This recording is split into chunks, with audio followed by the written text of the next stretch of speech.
आप सभी का हमारे चैनल पे स्वागत है बच्चों। आज के इस वीडियो में मैं class 10th mathematics chapter number जो 9 है सम एप्लीकेशन ऑफ ट्रिग्नोमेट्री का इंट्रोडक्शन पार्ट समझेंगे और इसका जो क्वेश्चन नंबर 1 है वो भी हम डिटेल में सॉल्व करेंगे। ठीक है।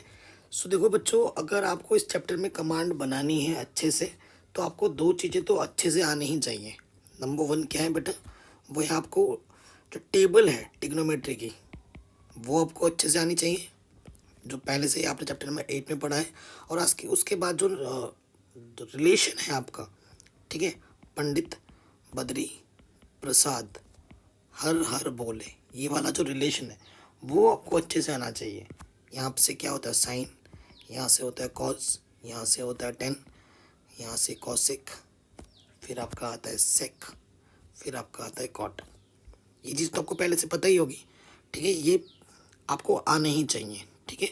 अब आते हैं मेन चीज़ पर, पहले बेसिक सीखते हैं, उसके बाद क्वेश्चन में आपको पता लग जाएगा क्या है। सबसे पहली चीज़ क्या होता है ना, एंगल ऑफ एलिवेशन। ये क्या चीज़ है, ये क्या भला है।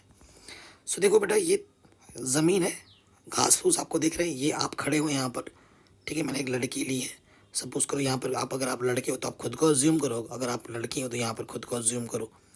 ठीक है। तो ये हॉरिजॉन्टल होता है, ये हमारा क्या हॉरिजॉन्टल लेवल होता है। और अगर इस ये लड़की जो सीधी खड़ी है ये वर्टिकल है। ठीक है, सीधी वर्टिकल पोजीशन बोलते हैं, और ये हॉरिजॉन्टल पोजीशन है। ठीक है। तो ये हॉरिजॉन्टल पोजीशन है, इसी के पैरेलल देखो, ये हमारी जो आंख है इसके समानांतर पैरेलल एक लाइन लेनी पड़ती है। यहाँ पर कोई ऑब्जेक्ट रखा हुआ है, काइट है, एक पतंग है। ठीक है, वो लड़की इस पतंग को देख रही है। ठीक है, इस पतंग को देख रही है। तो देखते टाइम जब उस पतंग को देख रही है ना यहाँ से, तो एक लाइन बनती है उसकी।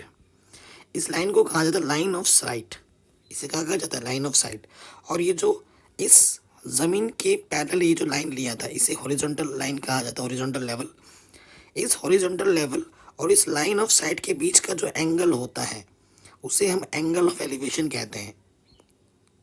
ठीक है, मतलब नीचे से ऊपर देखने पर जो एंगल बनता है उसे एंगल ऑफ एलिवेशन कहते हैं। सिंपल सिंपल शब्दों में कहूँ तो। ठीक। अब हम बात करते हैं एंगल ऑफ डिप्रेशन। ये चीज़ क्या है, सपोज करो ये देखो, ये जो तुम्हारा घर है, ठीक है, ये तुम्हारा घर है। घर हवा में तो बनेगा नहीं, ऑब्वियसली ज़मीन पे बनेगा। ये तुम्हारी ज़मीन है और यहाँ पर तुम खड़े हो। ठीक है, और यहाँ तुम खेलते खेलते तुम्हारी ये जो बॉल है ना वो यहाँ गिर गई, ये तुम्हारा ऑब्जेक्ट है। अब तुम क्या करोगे बेटा, तुम देख रहे हो अपने बॉल को नीचे, ये मेरी बॉल है, नीचे देख रहे हो तुम। ठीक है, तो ये हमारी ज़मीन है। ठीक है, इसी के पैरेलल तुम्हारी आँख से एक लाइन लेनी पड़ेगी, हॉरिजॉन्टल लेवल। इस हॉरिजॉन्टल लेवल, और तुम जब आँख से देख रहे हो इस बॉल को, इस ऑब्जेक्ट को, तो जो एंगल बन रहा है ना उसे कहते हैं एंगल ऑफ डिप्रेशन। तो ऊपर से जब नीचे देखते हैं जो एंगल बनता है ना उसे हम कहते हैं एंगल ऑफ डिप्रेशन। ठीक है, कोई दिक्कत नहीं है। नीचे से ऊपर देखोगे एंगल ऑफ एलिवेशन, ऊपर से जब नीचे देखो तो एंगल ऑफ डिप्रेशन। ठीक है, सिंस ये लाइन और ये लाइन पैरेलल है तो जो एंगल यहाँ बनेगा ना वो एंगल यहाँ भी बनेगा। सो अगर बेसिकली एक क्वेश्चन भी आ जाता है एग्जाम में कि एंगल ऑफ एलिवेशन और एंगल ऑफ डिप्रेशन में क्या रिलेशन है, इक्वल रिलेशन होता है दोनों में। ठीक है, तो ये चीज़ है, क्वेश्चन में बोलेगा ना angle of elevation angle of depression, तो पढ़ के समझ के फिगर बनाना पड़ेगा। देखो बच्चों, इस चैप्टर में क्या है ना, अगर आप चीज क्वेश्चन पढ़ के समझ जाते हो और फिगर बना देते हो ना तो आपको मज़ा ही आ जाएगा। बेसिकली इसमें क्या होगा ना, ऐसे क्वेश्चन में आपके पास दो चीज़ें होंगी। राइट एंगल तो बनेगा। ठीक है, क्या बनेगा, राइट एंगल बनेगा। उसमें से राइट एंगल में कितने साइड्स होते हैं, तीन, एक दो तीन। ठीक है, सो आपको तीनों में से ना एक साइड गिवन होगी, एक जैसे ये 5 दे दिया, एक एंगल दे देगा, angle of elevation angle of depression, और एक साइड आपको निकालनी होगी। या तो ये साइड निकालो या साइड कुछ भी निकालो, एक साइड गिवन होगा, एक एंगल गिवन होगा, और एक साइड आपको निकालनी पड़ेगी, और उनके बीच रिलेशन लगाना है। उनके बीच क्या लगाना है, रिलेशन।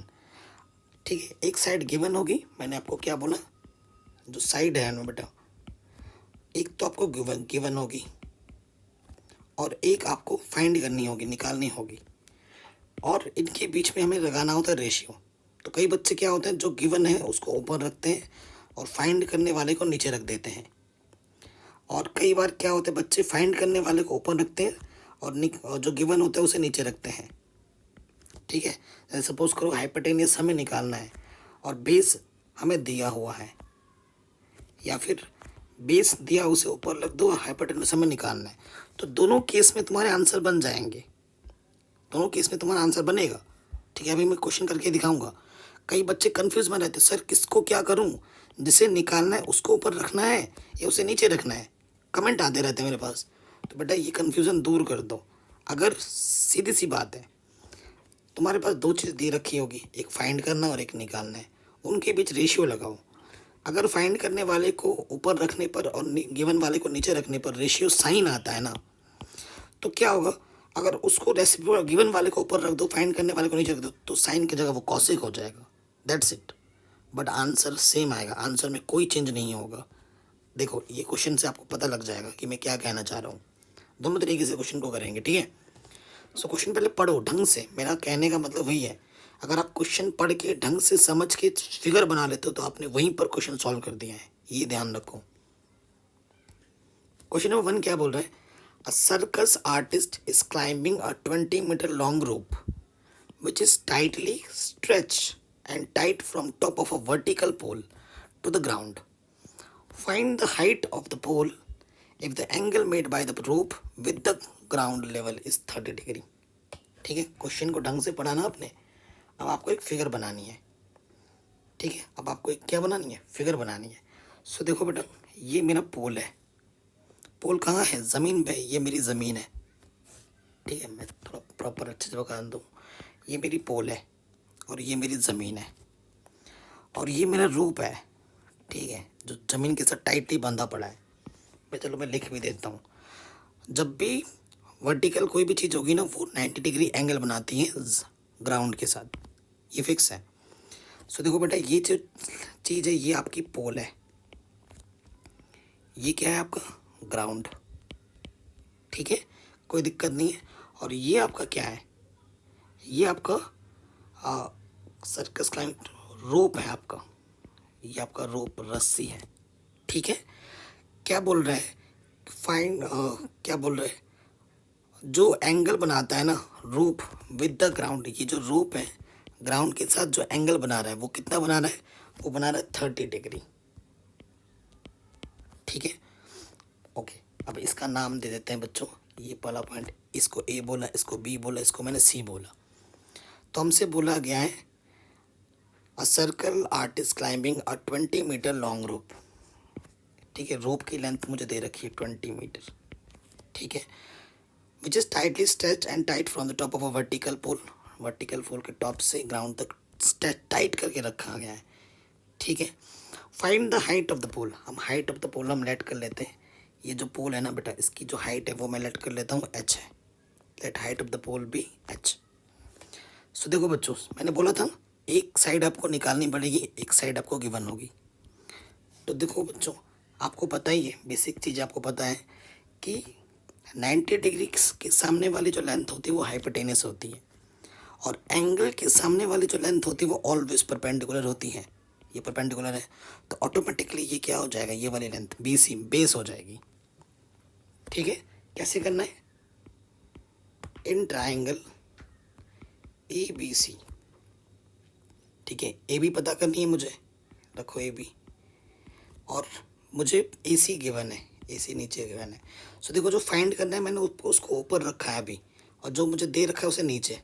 सो बेसिकली ये क्या है, AB हमारे पास क्या है, देखो बेटा AB हमारे पास परपेंडिकुलर है, और दूसरा वाला जो AC है वो हमारे पास क्या है बेटा, वो हमारे पास हाइपोटेनियस है। और आपको रिलेशन पता है, पंडित बद्री प्रसाद हर हर बोले, है कि नहीं।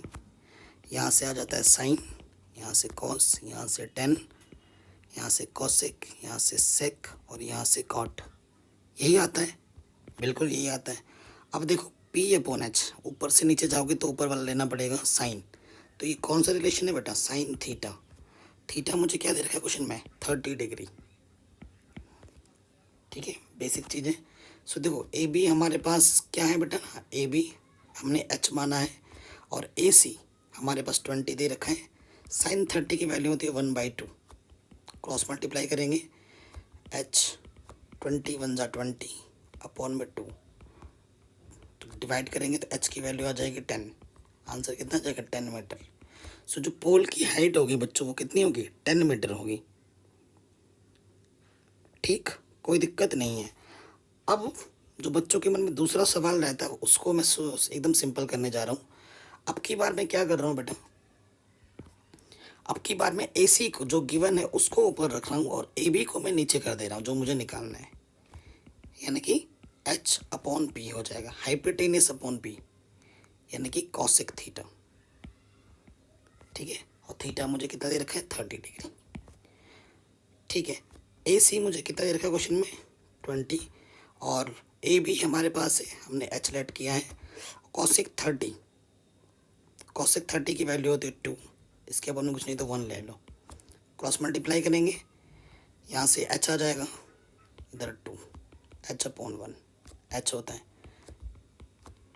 तो इसकी वैल्यू भी कितनी आ गई 10। सो मेरा कहने का मतलब था उसकी कभी टेंशन नहीं लेनी कि भाई किसको ऊपर रखना है किसको नीचे रखना है। रेशियो का फ़र्क आएगा, साइन का कॉसेक हो जाएगा, कॉस का सेक होगा, लेकिन आंसर में कोई फ़र्क कभी नहीं आएगा। तो मैंने आपको दोनों तरीके से करके बता दिया है। तो इस क्वेश्चन को यहीं तक रखते हैं, इस वीडियो को यहीं तक रखते हैं। दो चीज़ इम्पॉर्टेंट है, मैं फिर से एक बार रिवाइज़ करवा दे रहा हूँ।